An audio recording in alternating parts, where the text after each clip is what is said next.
dia de novo. Já percebi que vocês tomaram café, porque o bom dia foi bastante energético, né? Desculpem o atraso mais uma vez, mas foi em virtude da chuva, né? Nós tivemos que ter esse pequeno atraso.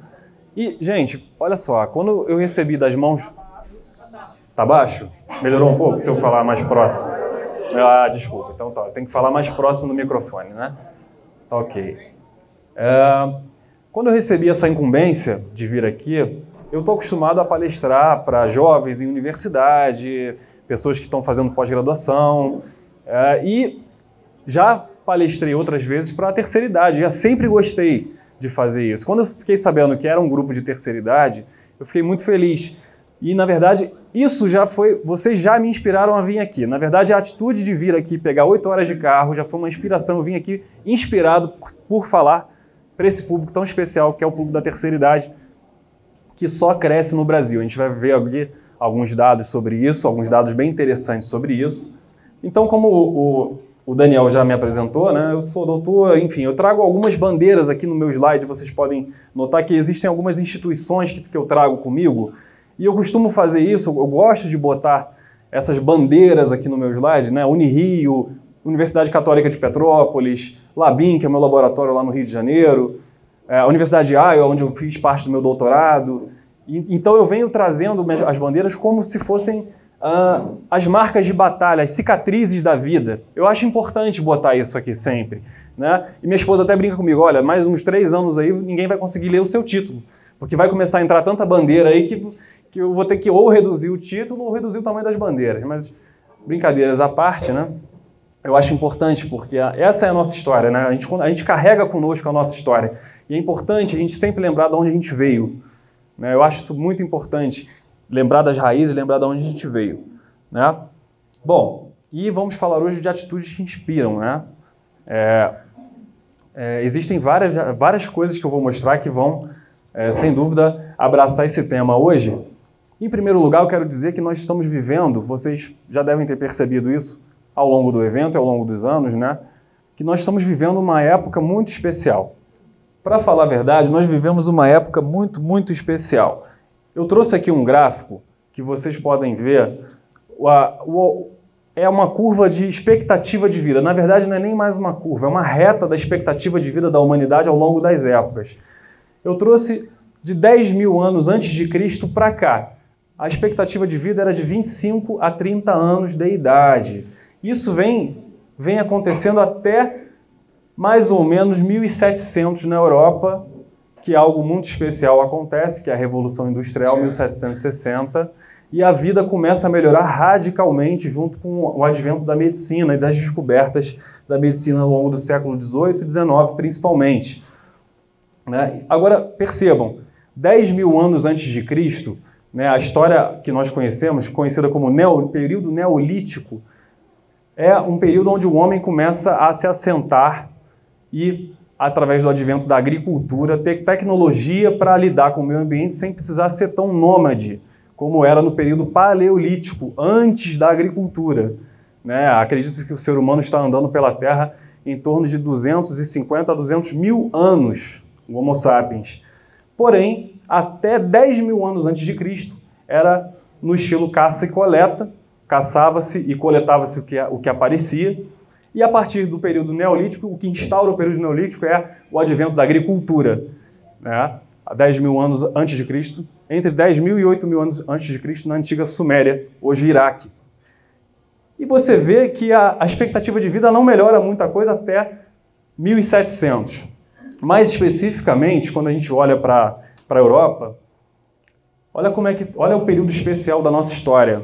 Pensa nesses milhares de anos que eu falei que nós estamos vivendo, olha os últimos 50 anos, o que aconteceu com a expectativa de vida. Aqui na ponta, estamos falando de 80, 82 anos de idade, tá? Na Europa. O que aconteceu de 1900 para cá, nos últimos 100, 120 anos, né? O advento da medicina, né? E aqui a gente está falando especificamente de uma população na Inglaterra e País de Gales. Esses picos para baixo são as grandes guerras que eles enfrentaram, né? São momentos abruptos de diminuição da expectativa de vida devido às grandes guerras. Porém, no período pós-guerra mundial, 1950 para frente, olha o que acontece com a expectativa de vida. Olha o que está acontecendo com a expectativa de vida. Está subindo vertiginosamente, né? Começa ali por volta dos 70 anos e está subindo para 80. No Japão hoje já são 82, 84 anos de expectativa de média para a população. No Brasil, nós temos uma média de 76 anos, tá? Entre homens e mulheres. Então, quem já passou de 76, sinta-se privilegiado. Você está num momento da história super privilegiado. Estamos falando de 200 mil anos, que agora nos últimos 50 a gente está chegando ali. Tá certo?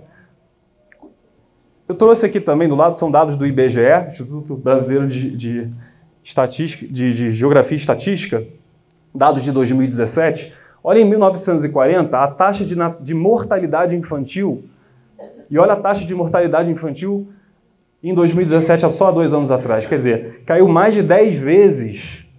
Né, morrem 10 vezes menos bebês do que em 1940, quando né, alguns de vocês provavelmente estavam nascendo. Né? Então, aqui eram 146 mortes a cada 1.000 nascidos vivos. E hoje são 12 mortes a cada 1.000 nascidos vivos só. Tá? Então, uma coisa está totalmente relacionada com a outra. Por quê? O advento da medicina. Hoje, para nascer viva a criança, né, passa ali por um pré-natal extenso, passa por exames, a mãe passa por exames extensos, então você já consegue prever várias coisas que podem acontecer e evitar que essa criança morra depois do nascimento. Bom, trouxe também um gráfico em pirâmide, da pirâmide populacional do Brasil. A base, 0 a 5 anos, o topo, 80 anos. Homens do lado esquerdo, mulheres do lado direito. 1980, muito mais criança e muito pouco idoso. 2017, o que está acontecendo? A pirâmide está virando um cone, na verdade um cilindro. Está havendo a inversão da pirâmide populacional no Brasil. Tá? Então, a massa da população hoje está ali entre 30 e 40 anos. Tá? Agora, olha lá em cima os 80 anos, está alargando. Previsão do Instituto Brasileiro de Geografia e Estatística para 2050. Inversão total da pirâmide. Vai haver uma inversão da pirâmide populacional nos próximos anos, tá ok? Bom, não é para se pensar nisso aqui, poxa, como é que a gente vai tratar as pessoas que chegam aqui, né? Isso é uma coisa que tem que ser pensado. E esse evento é maravilhoso porque ele é um sinal de que ele está atendendo a essa necessidade futura. Já é um sinal, né? Então eu falo isso, muitos dos meus alunos que são jovens, na verdade, têm cabeça de velho. E eu falo... E vocês têm cabeça de jovens, sem dúvida alguma, só por estarem aqui, isso já é um grande sinal disso. Tá? Então, a gente pode observar que desde 1960, a cada 20 anos, o número de idosos, as pessoas que passam de 65 anos de idade, dobra. Então, em 60, 2 milhões no Brasil, 80, 7,4 milhões, 2013, 2020, previsão do que vem, 26,3 milhões. Então, está dobrando a cada 20 anos. Tá certo? Então, quer dizer, é um dado muito interessante. Muito, muito interessante. Então, a questão é a seguinte, né? Aí trouxe a nossa bela Mona Lisa, né? Como é que a gente vai chegar lá melhor? Essa é a grande pergunta, porque não é só sobre chegar lá, é sobre chegar lá bem, sobre chegar lá melhor. Essa é uma pergunta, uma grande pergunta. Bom, uma das respostas para essa pergunta pode ser com mais saúde ou com saúde. Só que isso é extremamente complexo. Esse conceito de saúde é algo extremamente complexo. Eu nem me atrevo muito a falar sobre o que é saúde. Eu vou trazer para vocês uma descrição da Organização Mundial da Saúde, que nós temos pelo menos 2.500 anos de debate, desde Hipócrates na Grécia Antiga, sobre o que é ter saúde e o que é não ter saúde. Trazendo a atestação moderna da Organização Mundial da Saúde, que dizem que saúde não é apenas a ausência de doença, mas sim um conjunto de bem-estar físico, mental e social. Então, não basta não estar doente apenas. Né? Você tem que estar bem fisicamente, certo? Mentalmente bem, saudável, porque adianta estar bem fisicamente e estar em depressão? A mente está em depressão? Você não tem saúde mental. Então, você tem que estar bem física, mental e social. né? Também adianta estar bem mentalmente, bem fisicamente, isolado, sozinho, solitário, triste, né? Sem interação social. Então, segundo a Organização Mundial da Saúde, esses são os 3 pilares do conceito de saúde aliado à ausência de doença pré-estabelecida, tá? No entanto, o conceito nesse sentido, como que a gente faria para envelhecer de forma saudável, segundo a própria Organização Mundial da Saúde? Seria desenvolvendo e mantendo as nossas capacidades funcionais, permitindo o bem-estar em idade avançada. Então, assim, a habilidade de realizar as atividades da vida diária. Escovar um dente, calçar um sapato, subir uma escada. Conseguir, o máximo possível, manter a nossa capacidade funcional de forma adequada. Eu trouxe para vocês alguns exemplos que me inspiraram. Eu tenho 33 anos, mas ao olhar esses exemplos que eu vou trazer para vocês, isso é algo surreal. Quero que vocês compartilhem comigo esse momento de ver esses exemplos que eu trouxe para vocês. Bom, começando, eu sempre gosto de trabalhar a gratidão dentro de mim e dentro da minha casa, com a minha esposa e com o meu filho, né? A gratidão é tudo nessa vida, eu acho. Eu tenho isso para mim como lema de vida, né? Quando a gente está grato e agradecido, a gente quase nunca está triste. É impossível você estar grato e triste ao mesmo tempo, não é verdade? Essa pessoa foi a pessoa que me praticamente carregou no colo. Ele é o meu orientador do doutorado, o professor Stélio Dantas. Tá? Ele tem 72 anos, está completando 73 anos agora, e é uma máquina de produção científica. A pessoa não para, é uma coisa impressionante. Esse é um dos livros. E outra, qual é a fonte de inspiração dele e qual é a área dele? Terceira idade. Então é uma pessoa que pratica, pesquisa e pratica na prática aquilo, coloca em prática o que estuda. Só por aí já é um grande exemplo. Então esse é um dos livros que ele tem, o Manual de Avaliação do Idoso, e um dos livros mais famosos dele é Exercício, Maturidade e Qualidade de Vida. Né? E o cara não para. O cara ele é palestrante internacional, já esteve na CNN nos Estados Unidos e ele é palestrante na NASA, nos Estados Unidos. Por quê? Ele faz pesquisa com terceira idade, então ele estuda o envelhecimento dos ossos e dos músculos. E isso é de fundamental importância no espaço. Por quê?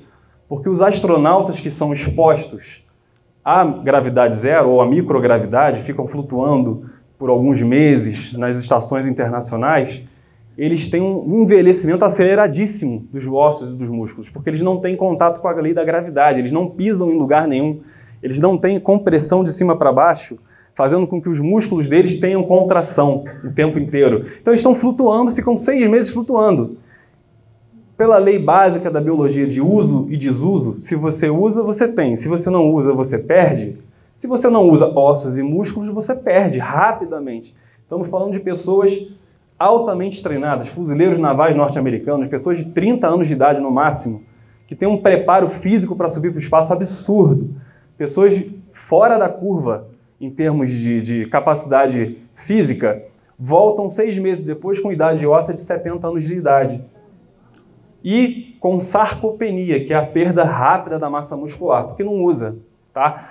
Então, como o professor Stélio Dantas é uma das pessoas que mais sabe sobre esse assunto no mundo, ele sempre é chamado na NASA para dar o seu depoimento e ver como ao estudar o envelhecimento na Terra pode ajudar os astronautas no envelhecimento precoce no espaço, tá certo? Bom, aqui eu trouxe, só para vocês terem uma ideia, de uma matriz óssea, um exame de tomografia computadorizada da cabeça do colo do fêmur, de uma pessoa na Terra e uma pessoa após 6 meses no espaço. Quer dizer, isso é a matriz óssea se desfazendo no espaço, de uma pessoa de 30 anos, fuzileiro naval norte-americano, tá? Então, quer dizer, se você comparar isso com uma pessoa de 80, 85 anos, é bem similar, tá bom? Bom, e o músculo, a mesma coisa. Aqui eles levam camundongo para o espaço e fazem estudos de inervação na Terra e no espaço.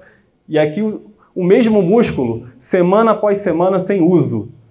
Olha só, isso aqui é o gastrocnêmio, é o músculo da panturrilha do rato. Ele tem isso também igual nós. Nós temos a panturrilha, o rato também tem. Ele é um mamífero, tem também bem similar. E aí você vê, após 8 semanas em desuso, olha o músculo inicial e o músculo final em 8 semanas, tá? Então é um músculo que não está sendo utilizado, ok? Esse processo chama-se sarcopenia. Na Terra, como que faz estudo com o ser humano? Não tem como ficar simulando gravidade zero na Terra. Você até tem voos que o avião cai rápido para as pessoas flutuarem por alguns segundos, mas você não tem como ficar simulando isso o tempo todo. São estudos com acamamento. Pegam pessoas jovens, saudáveis e acamam essas pessoas, pagam dinheiro, geralmente pagam em dólar, para a pessoa ficar acamada. Fica-se um ano acamada e estuda o que acontece. Um ano. Exatamente. Imagina, tem que pagar muito bem, né? Tem gente lá que tem necessidade. Acontece com muitos imigrantes nos Estados Unidos que estão em necessidade, o pessoal se inscreve lá em estudo capilar, para testar produto capilar, para doar sangue. E tem estudos que recrutam, bota no jornal. Estamos recrutando pessoas de tal faixa etária para passar 6 meses, 8 meses, 9 meses, um ano acamado. Tá? E coloca em tilt menos 1 grau. A pessoa fica acamada com a cama menos 1 grau ou 2 graus, cabeça para baixo. Então ela fica, para quê? Para simular o sangue ir demais para a cabeça, que é o que acontece no espaço. Como você não tem resistência da gravidade, o sangue fica muito solto, então a cabeça sofre uma pressão muito grande. Pessoas voltam com glaucoma, com problemas oculares por causa da pressão ocular. Astronauta, tá? Saudável de novo. Então eles deixam a cama deitada para a pessoa simular essa mesma pressão, depois eles vão estudar o que acontece com o coração, com o músculo, com o osso desse cara. Qual é a forma de você combater isso? A gente já sabe, isso é bem estabelecido, tá? Tá bem estabelecido isso. Qual é a forma de você combater isso da melhor maneira possível, da forma mais prática e com eficiência possível na Terra? Treinamento de força, musculação, tá? Aqui sou eu, a gente saiu num jornal uma matéria com um senhor de 88 anos, Paulo Alves. Ele é meu aluno na academia onde eu trabalho, Academia Aeróbica do professor Murilo Guerra, lá em Petrópolis. Ele tem 88 anos de idade. Ele começou a treinar com 50 anos. Ele começou com 50. Até 50 ele não fez nada. Nada. Era sedentário mesmo. Ele treina há 38 anos. Há 38 anos, sem parar, 3 vezes por semana. É religioso para ele. Então aí a equipe de reportagem foi lá na academia fazer uma reportagem com ele. E eu ajudei na reportagem lá para dizer como que nós fazíamos e tal. Então um treinamento de força consegue reverter aquela sarcopenia lá que a gente viu, a osteopenia também. Agora eu vou trazer atitudes que inspiram de pessoas que são ainda mais surreais. John Glenn, o astronauta mais idoso aí para o espaço. 77 anos foi ao espaço. 77, pensem nisso por um segundo. 77 anos de idade, foi ao espaço, ficou uma semana em homenagem, foi uma missão em homenagem à carreira dele mesmo, levaram ele junto com uma equipe, em pagamento de tudo que esse cara fez pela aviação, pela aeronáutica norte-americana e mundial. Foi o primeiro homem a orbitar a Terra. Foi o primeiro homem a dar uma volta inteira pela Terra numa cápsula espacial. Ele aqui com o presidente John Kennedy. Então, como uma forma de homenageá-lo, ele foi ao espaço com 77 anos. Bom, essa é outra atitude que nos inspira demais. Quando eu esbarrei nessa história, o japonês de 80 anos se torna o homem mais idoso a escalar o cume do Everest. Pensem nisso por um segundo. Cume do Everest. O Everest fica no Himalaia, na cordilheira do Himalaia. São 8.848 metros de altitude. Aqui, eu acho que o rapaz hoje do táxi falou que aqui nós temos 1.400 em Poços de Caldas, não sei, posso estar errado. Petrópolis tem 900 metros de altitude, Teresópolis 1.000, Poços de Caldas 1.400. Bom, cume do Everest, 8.848, tá certo? Bom, por causa disso, lá fazem, em média, anual, menos 19 graus. Faz menos? Faz menos 40, menos 50. A média também faz 10, menos 10, mas a média é menos 19, tá certo? E o que acontece numa condição dessa? Lá você tem 33% do oxigênio disponível que a gente tem no nível do mar. Ou seja, a cada 3 respirações lá, você aproveita uma. Pensem nisso por um segundo. A gente não fica cansado quando sobe um lance de escada? Ofegante? Imagina subir até o cume do Everest, tendo que dar 3 respirações para aproveitar uma. Enfim. Eu já treinei pessoas que foram ao acampamento base do Everest, 5.270 metros. Já treinei essas pessoas, já estive em contato com pessoas alpinistas, né, fez parte do meu trabalho isso uma vez. E muitas dessas pessoas rígidas, saudáveis, de no máximo 40 anos, desistiram, não conseguiram ficar por muito tempo no acampamento base, 5.270. Quando você passa de 7.000, a gente chama de zona da morte. É a zona de ataque ao cume. Então, esse senhor, né, chegou lá, tá certo? Treinou, obviamente. Ele até diz, eu nunca pensei que iria chegar ao cume do Everest com a idade de 80 anos. É o melhor sentimento chegar aqui, mas agora estou completamente exausto, falou para a reportagem. Olha só, jovens em escola japonesa torcendo, vibrando pelo sucesso do senhor. Estudantes japoneses comemoram o feito do seu conterrâneo. Não foram inspirados por ele? Sem dúvida. Sem dúvida. A gente precisa subir o cume do Everest? Claro que não, né? Mas é uma história que mostra, uma atitude que inspira, sem dúvida alguma, né? Aí eu trouxe mais alguns casos pra gente abrir a nossa mente, né? O que é possível? Onde que a gente pode chegar? Onde o ser humano pode chegar? Por que o ser humano se desafia tanto, né? Fallujah, assim, um indiano, foi o homem mais idoso a conseguir completar uma maratona. Correu 42 quilômetros, 195 metros, para chegar até a linha de chegada, tá certo? Né? E geralmente a pessoa corre isso em 3 horas, 4 horas, 4 horas e meia. Ele correu lá em 7 horas, no ritmo dele, obviamente, mas completou. E quando chegou, Maratona de Toronto, uma multidão de gente aplaudindo, jovens, pessoal torcendo para ele mais do que o primeiro colocado, sem dúvida, mas sem dúvida, né? E aí, uma breve curiosidade, por que dessa distância? Por que a maratona tem essa distância? Breve curiosidade aqui, histórica, né? Por causa da Batalha de Maratona na Grécia Antiga, quando os atenienses derrotaram os persas que estavam invadindo a Grécia em Maratona. E a distância de Maratona até Atenas, que foi o emissário Feidípides, o soldado foi mandado correndo, corre lá para avisar que nós vencemos a batalha. Ele correu a distância de Maratona, na Grécia, até Atenas. 42 quilômetros, 195 metros. Diz a lenda que chegou exausto e sucumbiu na hora de dar a notícia, morreu ao dar a notícia, porque não tinha preparo, mas foi naquela de tem que ir agora, vai correndo. Tamanho é o feito desse senhor, né? Vamos pensar nisso mais um segundo. Um soldado veio a falecer correndo essa distância, na Grécia Antiga.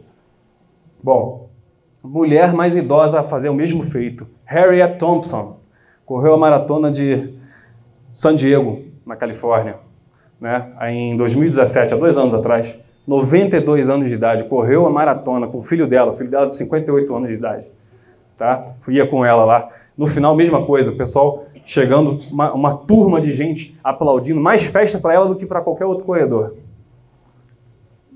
Esse senhor Miyazaki, 105 anos, recorde mundial, pessoa que correu 100 metros em 42 segundos e 22 centésimos. É a pessoa que... Vamos pensar nisso por um segundo. Uma pessoa de 105 anos, se ela conseguir andar 100 metros, já é uma grande vitória. Agora, correr 100 metros, tá aí. Né? Então, toda uma mídia local, as pessoas aplaudindo ele, né? Quer dizer, é um feito histórico incrível também. Tá? Agora, esse caso é, talvez, aí a cereja do bolo dos casos que eu trouxe. Né? É o senhor Hiromu, né? 85 anos de idade, completou a prova do Mundial de Ironman. Quem sabe o que é o Ironman? O que consiste o Ironman? Que levanta o braço. Bacana, bacana. Algumas pessoas conhecem o Ironman, né? Prova disputada anualmente no Havaí, tá? No Havaí. Consiste em, vamos lá, prestem atenção, hein? 3 km e 800 metros de natação no mar.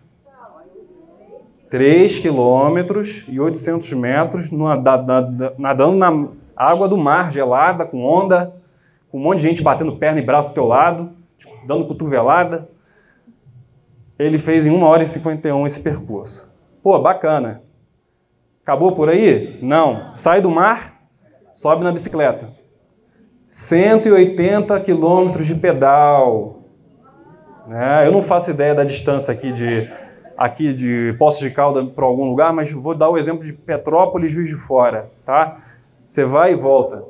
Vai a Juiz de Fora e volta para Petrópolis.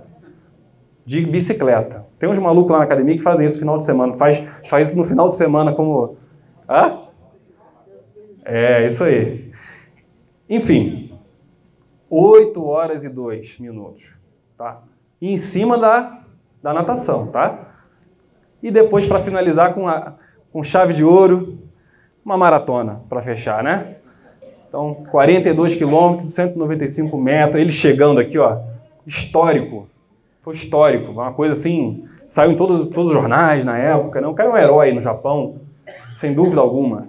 6 horas e 28. Tempo total da brincadeira dele, 16 horas e 21 minutos. 16 horas e 21 minutos. Não cansa ficar 1 hora sentado, às vezes? Mas 16 horas correndo, diga. Isso foi em 2016, se não me engano. Sim, água, hidratação, cápsula de sal, água, isotônico, carboidrato, gel, para não parar, para a máquina não pifar. Ah, mas ele tem hipertensão, ele é hipertenso. É, mas toma cápsula de sal, porque senão desidrata. Desidrata tanto que pode ter uma hipotensão severa e faz uso, inclusive, de cápsula de sal para não fazer hipotensão severa, num caso extremo desse. Pode fazer hipotermia no mar. Quer dizer, é sobre-humano, realmente. É muito, muito, muito... Eu tenho colegas que fizeram Ironman, mas, enfim, fizeram em 10 horas. Mas é terrível. Eles falam que tem uma hora assim que eles nem sabem o que estão fazendo lá mais. A mente tenta te dominar o tempo inteiro. Manda para. Ele, não, tem que lutar contra a mente. Não, vambora. Mas quando vê, chegou. Uma coisa impressionante. E o treinamento que é árduo. A pessoa treina 1 ano, 1 ano e meio para fazer uma prova dela. A pessoa treina 1 ano, faz uma periodização, né, para chegar naquele dia e fazer bem. O que nós, então, podemos fazer para melhorar, né, nosso dia a dia? Bom, segundo o Colégio Americano de Medicina do Esporte, isso é muito importante, né, é um órgão que faz os parâmetros mundiais e nacionais americanos e mundiais sobre atividade física e saúde, sobre medicina esportiva no mundo, tá? Nós possuímos 4 grandes valências da aptidão física. Uma delas é aptidão cardiorrespiratória, outra, aptidão muscular, flexibilidade e mobilidade de articulações e músculos e aptidão neuromotora, ou seja, equilíbrio. Essas 4 em conjunto podem influenciar diretamente a composição corporal. Quanto por cento de gordura nós temos, quanto por cento de massa magra nós temos, água. Então, o trabalho dessas 4 primeiras pode influenciar o da última. E um ser humano é considerado apto se ele trabalha as 4, né? Se ele melhora as 4. Como eu falei naquele slide que eu mostrei com o seu Paulo, de 88 anos, a melhor forma para trabalhar a parte muscular, aptidão muscular, seja ela potência muscular, resistência muscular localizada ou força, é a musculação, é o treinamento contra a resistência de musculação. Né? Aqui nós vemos o músculo antes de um treinamento, né, as linhas Z, fibras de actina e miosina, antes de um treinamento, e pós-treino elas estão ali meio desarrumadas, porque elas foram agredidas pelo treinamento, mas agredidas de uma forma positiva, que vai gerar uma hipertrofia muscular com aumento de força. E o músculo, isso já é discussão na literatura científica. Existe uma discussão grande hoje se o músculo, tecido muscular, já não seria um órgão endócrino. Isso tem 2 anos. Né? Por quê? Pensem bem, olha só, se o músculo tem o potencial de ser considerado um órgão endócrino, e ele é como se fosse uma glândula, como a tireoide, por exemplo, como a glândula pineal, como o testículo, como o ovário, ele tem um potencial gigantesco porque ele libera substâncias específicas. E ele conversa com vários tecidos, o tecido muscular. Né? E ele, com esse potencial gigantesco que ele tem, pensem o seguinte, nós temos 40% a 50% de toda a nossa constituição física de músculo. Se a gente consegue ativar esse tecido todo, quase 50% de nós fazendo atividade física ou musculação, ele tem uma influência na saúde absurda, absurda. Você consegue perceber o potencial dessa nova, entre aspas, glândula, que seria o músculo, tá? E ele vai conversar com uma série de tecidos. Vai conversar com o osso, fazendo aumente matriz óssea, com o fígado, abaixando glicemia, abaixando níveis de glicogênio hepático, com o cérebro, melhorando a cognição, a memória, através da irisina, nós vamos ver isso daqui a pouco, com o pâncreas, com o intestino, e principalmente com a função endócrina e a função imunológica. Aqui eu trouxe um exemplo de atividade antitumoral do músculo. O músculo tem um potencial antitumor. O trabalho e o exercício físico muscular. Ele tem uma capacidade antitumoral muito forte, porque ele melhora a imunidade. O trabalho muscular lá em cima melhora a imunidade que ataca o tumor em uma série de vias. Uma dessas vias são células conhecidas como células natural killers, que são células que matam tumor, natural killers, assassinos naturais de tumor. Nós temos isso. Quando eles são muito expressados no nosso corpo, quando a gente faz exercício físico, tá? Pensem bem nisso, assim como células do nosso sistema imunológico, como macrófagos, células brancas, células T, células B. Quando a gente treina, a gente fica cansado, não é verdade? Quando a gente malha, quando a gente caminha, a gente fica cansado. Imagine o seguinte, nós aqui nessa linha preta, nós vemos na homeostase, ou homeostasia. A gente vem no equilíbrio. Estou agora no equilíbrio parado, vocês estão no equilíbrio sentado, né?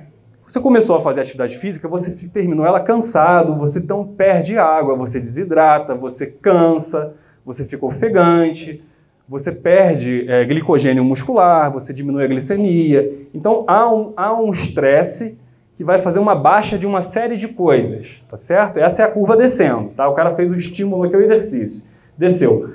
Só que o corpo ele é fantástico em recuperar. Você come, você bebe água, o corpo recupera isso muito rápido, ele é fantástico em fazer isso. Chama-se compensação. Só que eu tenho o seguinte, quando você treina, e se o treino for positivo, bacana, existe o princípio da supercompensação. Você recupera acima de onde você estava um dia depois, 2 dias depois, 3 dias depois, você está acima, você está mais forte, está mais apto, está mais flexível. Conseguem perceber a supercompensação? Que vinha reto, de repente ele está acima do reto, tá? Só que se eu não treinar de novo, se eu demorar uma semana, 15 dias, não treinar de novo, o que vai acontecer? Involução. A questão é a seguinte, todo treinador de futebol, treinador de parte física, de atleta de MMA, de futebol, ele quer treinar o atleta dele de novo, aonde? Aqui. Porque ele melhorou, antes dele começar a descer, você tem que treinar de novo. Para ele cada vez mais ir melhorando, e melhorando, e melhorando. O que acontece é que muitas pessoas treinam demais. Elas treinam aqui, ó, elas não deixam. Treina demais, todo dia quer fazer muita quantidade. Então ela não tem a supercompensação. Ela mal recupera, já treina de novo. Depois mal recupera, já treina de novo, treina de novo. Então ela entra em sobretreino, overtraining, fica mal, pode ficar febril de treinar tanto. O grande macete é treinar naquele momento alvo que você está bem para treinar de novo, sem que você perca, sem que você involua. Isso quem vai saber dizer é quem? O profissional de educação física, o fisiologista, tá certo? Pô, mas eu não gosto de treinar, eu não gosto de malhar, eu acho chato pra caramba, não tenho atenção, as pessoas ficam sozinho, largado. Posso dançar? Pode.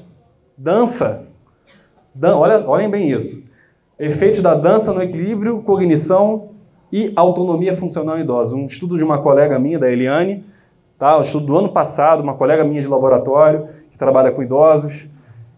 Fez lá, foi num centro de reclusão de idosos, lá numa casa para idosos, e separou em 2 grupos. Um grupo não fazia nada e o outro grupo, de 30 idosos, dançou durante 12 semanas, 3 vezes por semana tinham aulas de dança de salão entre eles. Tá? Tinha uma professora de dança de salão, e o que eles descobriram?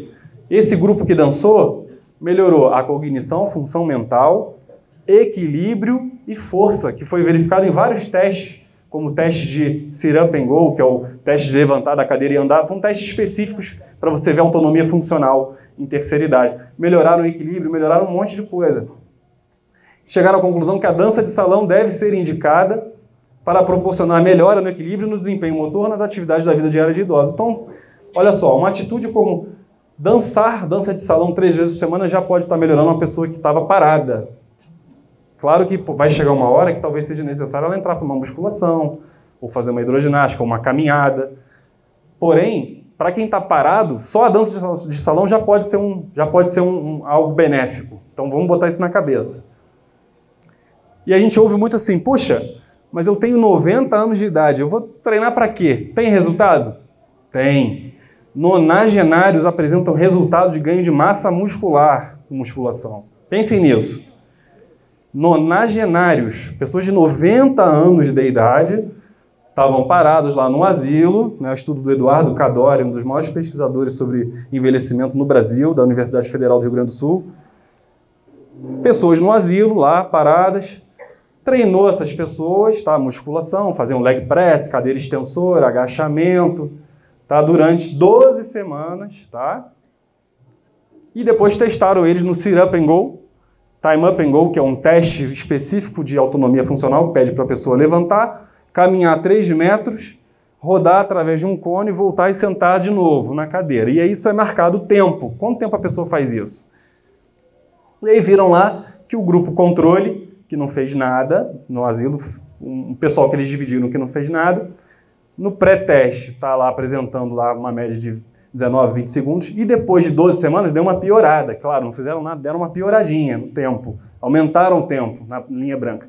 E quem fez a intervenção, quem malhou, diminuiu, conseguiu diminuir, reduzir o tempo do teste Time Up and Go, tá? Melhorou a autonomia funcional. Fizeram outro teste também, que é o teste de levantar-se da cadeira com o braço cruzado. Isso é pedido para a pessoa fazer quantas vezes ela aguentar até ela não aguentar mais. Vai levantando, levanta, mais uma, até falar, não aguento mais, parou. E marca o número de repetições que foi feito. Bom, grupo que não treinou nada, deu uma pioradinha, como esperado, foram 12 semanas a mais de idade. E o grupo que treinou melhorou absurdamente, saiu lá de 8 para de 6 para quase 10 vezes até a falha em levantar da cadeira. Tá? Quem treinou o quê? Musculação. Tá certo? Pensem nisso, então. Deixem essa informação entrar na mente um pouco, respira, pensa nisso. Então, treinamento de força e atividade física em geral, até mesmo a dança, como a gente viu, pode melhorar a atitude da vida diária. Isso aqui não é algo que a gente faz no dia a dia, levantar de uma cadeira, não é algo que a gente tem que fazer várias vezes ao longo de um dia. Então, se eu tenho algo que pode melhorar isso, por que não utilizar isso? Não é verdade? E o estudo do Eduardo Cadori ainda mostrou hipertrofia, né? Essa aqui é uma representação esquemática sobre o que acontece no músculo durante o processo de hipertrofia. Na figura A, você tem aqui um corte da coxa transversal, você faz um corte na coxa no aparelho de imagem, né? Você está numa ressonância magnética. E aqui, essa bolinha do meio é o fêmur, é o osso do fêmur. Aqui é o músculo da parte anterior da coxa, da frente, e aqui atrás a parte de trás da coxa. Olha o músculo anterior, pré e pós-treinamento. Olha o desenvolvimento muscular. Tá? Aqui é só uma imagem esquemática, não é a imagem do estudo, que eles não disponibilizaram isso. Porém, é só para a gente ter uma ideia do processo de hipertrofia muscular através do treinamento de força. Tá? E esses idosos apresentaram aumento da massa da área de seção transversa pelo exame de ressonância magnética. Tá? Aqui uma ideia de uma coxa, né? Mesma coisa, você está olhando a coxa num corte transversal. Você está tirando como se fosse uma fatia, um biscoito é como se você pegasse um biscoito de lado de um pacote de vários biscoitos e você está olhando de frente para esse biscoito. Então é a parte da coxa que eles estão olhando, o fêmur lá no meio, né? Pessoas aí de 18 a 25 anos e pessoas de 65 anos ou mais apresentam esse padrão de músculo. E é o processo de sarcopenia, é natural. Porém, o treinamento de força consegue, de alguma forma, reverter ou mitigar, né? Deixar piorar menos a sarcopenia. Isso já é uma grande vitória, sem dúvida alguma, tá? Outra coisa, será que tem algum trabalho falando sobre Alzheimer? Se o exercício ajuda no Alzheimer, na memória? Sem dúvida. Né? Um estudo de um grupo brasileiro da UFRJ, esse ano publicou numa das maiores revistas científicas do mundo, na Nature. E eles viram que o exercício físico fizeram com camundongos, tá? Não se assustem. Isso é uma prática comum em laboratório. E botavam eles no balde para nadar. 1 hora por dia, 5 vezes na semana, por 5 semanas. Tá? Botava os camundongos para nadar. O que eles descobriram?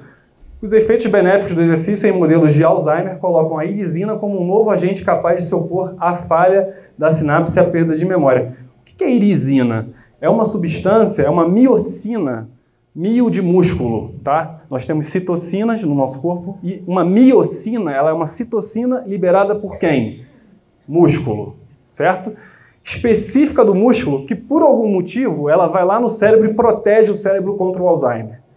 Não se sabe por quê, muito bem ainda, isso acontece, mas acontece, isso está relatado na literatura científica, tá? Então, assim, o exercício é realmente, quando falam exercise is medicine nos Estados Unidos, exercício é remédio, é isso mesmo, exercício é remédio, é prevenção. Ah, mas eu já estou muito fraco, pode começar hoje, amanhã você vai ter melhora, eu te garanto que vai ter. Só procurar profissionais adequados para te orientar, isso é importante dizer também, tá? Se o exercício é bom, o sedentarismo é ruim? É ruim? Sem dúvida, né? Sem dúvida. Isso já foi demonstrado. Too much sitting, muito tempo sentado, né, o título desse artigo, mas isso é com relação à jornada de trabalho sentado, tá? Possível fator de risco isolado por uma série de doenças, inclusive o câncer. 25 a 30% de todos de 13 tipos de câncer, especificamente, você pode relacionar ao sedentarismo. 13 tipos de câncer, tá? 30% dos casos, tá bom? Outro trabalho, um trabalho da British Journal, que é uma das maiores revistas de medicina do mundo, né? Estava lá uma revisão de literatura. Sedentarismo, o maior problema de saúde pública do século XXI, sem dúvida alguma, tá? Do Stephen Blair. Aqui um modelo de 2 tipos de profissão. A profissão do lado preto é uma pessoa que trabalha sentado, tipo num escritório. Quando fica branco, aqui ó, do lado esquerdo, quando fica branco, a pessoa levantou, foi no banheiro, fez alguma coisa. Do outro lado, é uma pessoa que é tipo um carteiro, um personal trainer, uma pessoa que trabalha em pé. Tá? Então você tem uma pessoa que trabalha em escritório, que majoritariamente as linhas ficam pretas porque ela fica parada. E como é que vê isso? Com uma fita tipo essa aqui, que é um pedômetro. Ela tem um acelerômetro, ela sabe se eu mexi o braço ou não e registra. Então, coloca isso nas pessoas e a pessoa vai lá, trabalha normalmente e marca o gráfico, quantas vezes essa pessoa ficou em pé ou sentada. Qual percentual do tempo ela passou em pé versus sentada. Contra uma pessoa que trabalha em pé, carteiro, personal trainer, professor de academia, etc. Bom, Gari, exatamente. E aí você tem diferenças de até 6 centímetros na circunferência abdominal dessas pessoas. Quer dizer, pega uma média de pessoas que trabalham sentada contra uma média de pessoas que trabalham em pé. Passa uma fita métrica ao longo da cintura na altura do umbigo dessa pessoa. Em média, 6 centímetros a menos para quem trabalha em pé. Lembre-se, não é fazendo exercício, é só ficando em pé, porque tem uma diferença entre exercício físico e atividade física. Isso é importante pontuar também. Ah, mas eu vou muito ao banco a pé, eu vou muito ao shopping, eu caminho no shopping, eu vou todo final de semana. Tudo bem, isso é atividade física, compreende? Você escova o dente, você sobe uma escada na sua casa, você dá comida ao cachorro. Atividade física. E exercício, qual é a diferença? Exercício tem hora, duração, intensidade e frequência semanal pré-programados. Viram a diferença? Eu sei que eu vou fazer 3 vezes na semana, 1 hora de caminhada, em tal intensidade, com 2% de inclinação, a 5 km por hora. Isso é exercício físico, planejado. Atividade física é solto. A gente não tem muito controle, a não ser que a gente use uma fitinha como essa, mas mesmo assim é difícil controlar isso, né? Então, é bom pontuar isso. Bom, estamos caminhando para onde? Para quadro da obesidade mundial. Obesidade mundial. Brasil, cerca de 25% dos cidadãos estão obesos, ou seja, IMC acima de 30, tá? Obesidade grau 1. E quanto mais roxo, mais obeso, quanto mais amarelo e branco, mais magro no mundo, olha lá. Vai salvando quem? A África subsaariana ali e a Ásia, né? Como esperado, realmente. Europa, Estados Unidos, olha os Estados Unidos, roxo. Olha a Arábia Saudita, roxa também. Austrália, Argentina, Brasil, Venezuela, olha lá, né? Então, quer dizer, é importante a gente lembrar, por que isso aqui, né? Uns aqui tem necessidade mesmo e outra questão cultural, né? Um passa necessidade, outra questão cultural de alimento e atividade física, tá? Bom, não era de se espantar. Eu mostrei lá no início dos slides como que a nossa expectativa de vida está aumentando, certo? Sem dúvida. Por quê?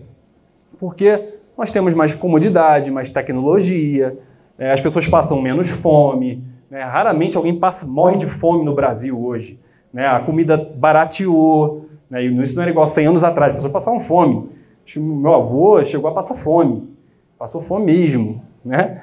Então, quer dizer, o advento da Revolução Industrial, da indústria alimentícia, melhorou muito na questão de promover comodidade. Porém, existe um vilão escondido aí, né?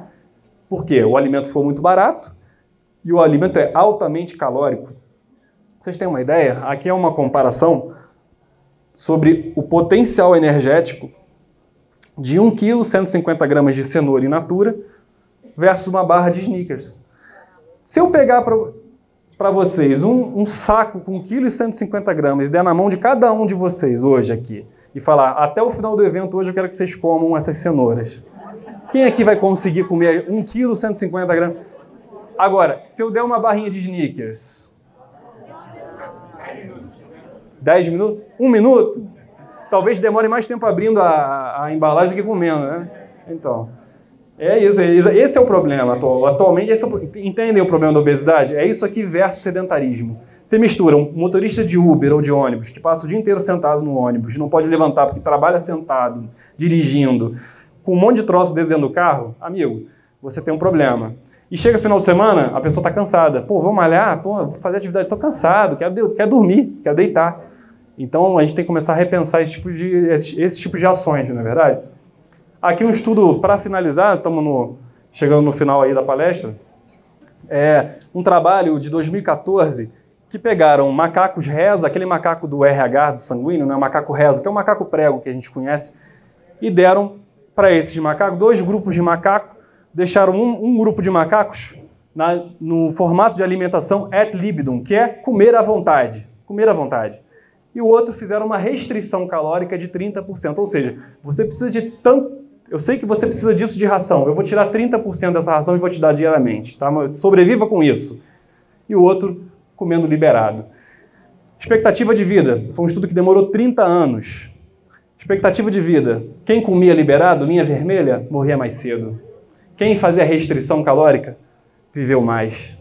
Então, comer com sabedoria, comer com parcimônia e sabedoria é importante. Então, causas de morte relacionadas à idade e todos os tipos de causa de morte, sempre a restrição calórica vai melhor. Isso está sendo descoberto também em ratos, né? 10% de restrição calórica, vive mais um pouquinho. 50% vive mais um pouquinho. 60% vive mais um pouquinho.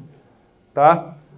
Quando você coloca camundongos em dieta de 40% de restrição calórica, a linha aqui branca embaixo, eles mantêm o peso. Quando você deixa ad libidum, que é liberado, o peso sobe, e eles vão ficando cada vez mais sedentários na gaiola, parados. Eu já trabalhei com camundongo, a gente vê isso bem na prática. Fica quietinho no canto, eles vivem 2 anos. Então, um camundongo de 1 ano, ele está com 50 anos como nós. 50, 45 anos. Com 2 anos, ele tem 90 anos. Os camundongos com 1 ano, com 50 anos como nós, já estão paradinhos na gaiola, quietinho. E o outro que tá com restrição calórica, está correndo, está magrinho, está ativo. A gente vê isso bem na gaiola. Então, gente, um dos pilares da longevidade, segundo Galuzzi e seus colaboradores em 2012, é o exercício físico, né? Nós temos aqui também o resveratrol, que é uma substância da uva, né? A restrição calórica já é bem sabida. Tudo isso faz diminuição do estresse oxidativo e pode promover a longevidade. E promover a longevidade melhor para quê? Para que a gente possa aproveitar, né? Quem sabe, 1 ano a mais de vida assim, 5 anos a mais de vida assim, não vale a pena? Não seria bacana? Sem dúvida, né? Então, com isso, eu deixo aqui meu muito obrigado para vocês, pelo tempo de vocês. Desculpa o atraso.